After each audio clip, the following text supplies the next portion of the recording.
Selamat datang di podcast Beda Dimensi.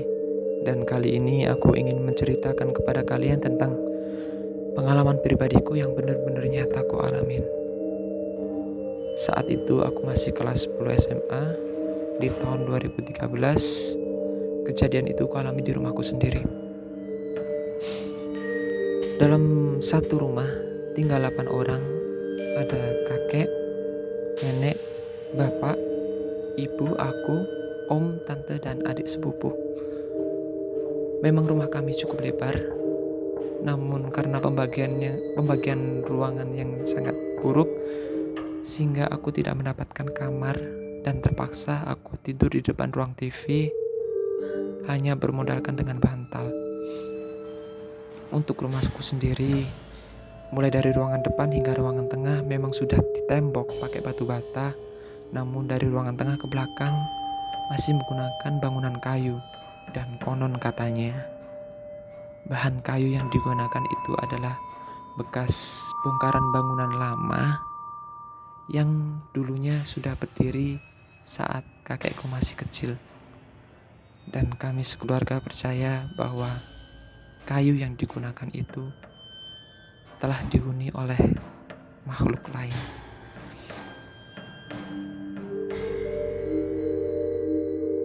Saat itu kebetulan aku tergabung dalam sebuah komunitas di kabupaten, bukan komunitas yang terikat dengan sekolah, dan kegiatan rutin kami adalah kumpul di malam minggu.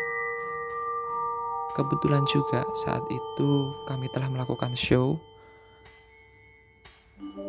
sehingga aku pulang malam kurang lebih pukul 23.30, jam setengah 12 malam.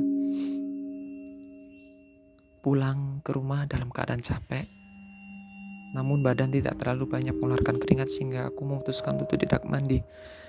Karena katanya kalau mandi malam itu tidak baik untuk kesehatan.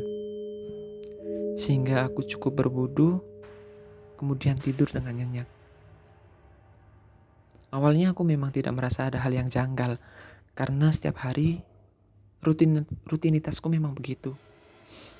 Tidur di depan ruang TV dan tidak ada gangguan apapun. Namun tidak dengan malam itu. Ketika aku tidur nyenyak, tiba-tiba aku terjaga. Aku merasa ada sebuah binatang yang merambat dalam tubuhku. Kecil sebesar ibu jari kaki. Seperti menggigit-menggigit. Awalnya aku kira itu semacam tikus kecil yang kalau orang Jawa bilang itu adalah curut. Menggigit terasa sakit banget di kulit, sehingga aku pegang dia dan kulempar. Karena capek aku merasa bodoh amat, cuek saja. Dan aku tidur kembali. Saat itu kulihat jam masih menunjukkan pukul kurang lebih jam 2 kurang. Aku tidur kembali, namun dalam selang waktu yang tidak lama, curut itu datang, namun membawa teman.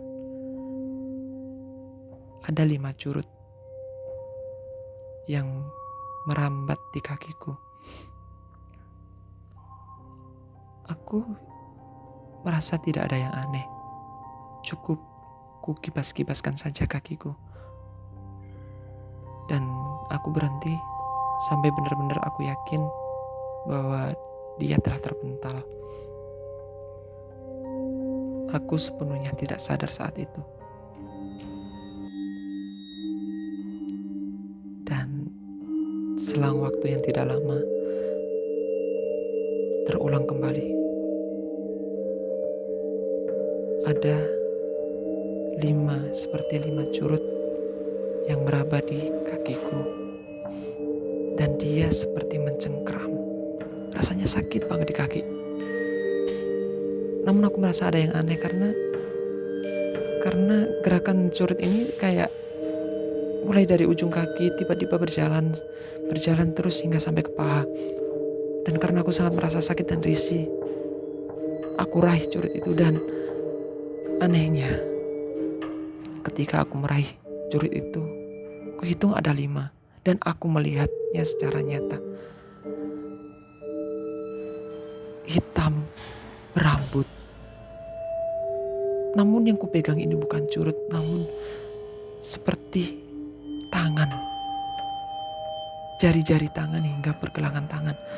Dan sontak aku kaget. Entah itu makhluk apa aku nggak tahu. Namun genggamannya terasa banget. Seolah-olah tanganku dan tangannya saling menggenggam. Dan sontak langsung kupegang dan kulempar begitu jauh. Dan aku hanya sedikit berteriak memanggil nama bapak. Bapak. Karena aku merasa sedikit takut. Aneh. Apakah ada 5 curut yang menyatu dalam sebuah pergelangan? Bener-bener seperti tangan. Dan ketika aku lempar jauh, aku bangun dan bapakku terbangun. Aku mengatakan bahwa aku telah diraba oleh sesuatu. Ku lempar jauh ke sudut ruangan dan ketika ku cari dengan bapak, tidak ada apa-apa. Tidak ada curut ataupun sejenisnya hewan-hewan yang menyerupai itu.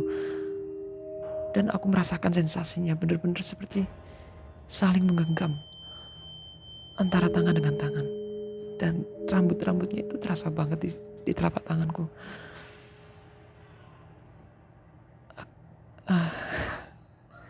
Sensasinya benar-benar terasa sampai sekarang.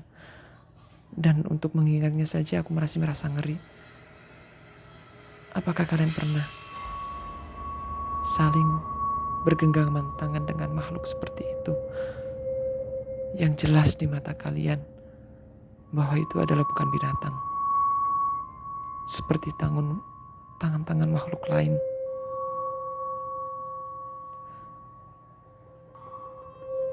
Entah. Aku hanya sekedar mengingat cerita-cerita yang ada di keluarga. Bahwa di dalam rumahku sendiri memang ada penghuni lain yang menyerupai makhluk yang katanya itu mirip seperti genderuwo.